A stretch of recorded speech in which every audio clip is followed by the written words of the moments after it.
యేసుక్రీస్తునందున్న వారికి ఏ శిక్షా విధి లేదు. మనకి ఈ లోకంలో ఉన్న విధులతో, కర్మతో, వీటితో సంబంధం లేదు. నిన్న మనం ఏమై ఉన్నా సరే ఈ రోజు మన క్రీస్తులో ఉండగలిగితే మనం ఒక నూతన సృష్టి. 2 కొరింథీయులకు రాసిన పత్రిక 5వ అధ్యాయము 17వ వచనం. కాగా ఎవడైనా క్రీస్తునందున్న ఎడల వాడు నూతన సృష్టి, పాతవి గతించెను, ఇదిగో క్రొత్తవాయెను అను సమస్తమును దేవుని వలనైనవి.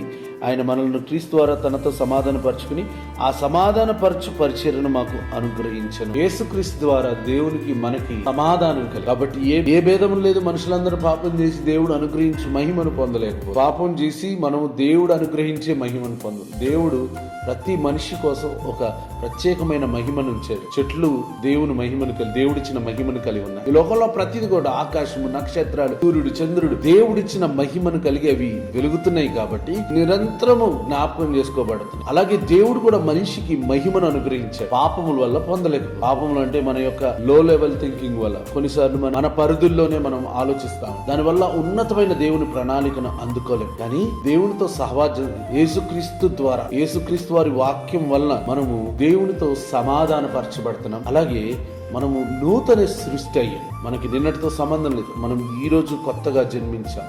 క్రీస్తు యేసునందున్న వారందరూ ప్రతిరోజు నూతనమైన వాత్సల్యమును పొందుకోవడానికి అర్హులు. వారు మహిమ నుంచి అధిక మహిమకు వెళ్తారు, విశ్వాసము నుంచి అధిక విశ్వాసానికి వెళ్తారు. మనం ప్రతిరోజు నూతనమైన, దేవుడు ప్రతిరోజుని నూతనంగా మనకిస్తున్నాడు. అటువంటి నూతనమైన ఆశీర్వాదం కలిగిన వారు మనం ప్రతి దినము ఆయనలో ఉంటూ నూతన సృష్టి వలె ఆశీర్వదించబడతాం. God bless you. Praise the lord.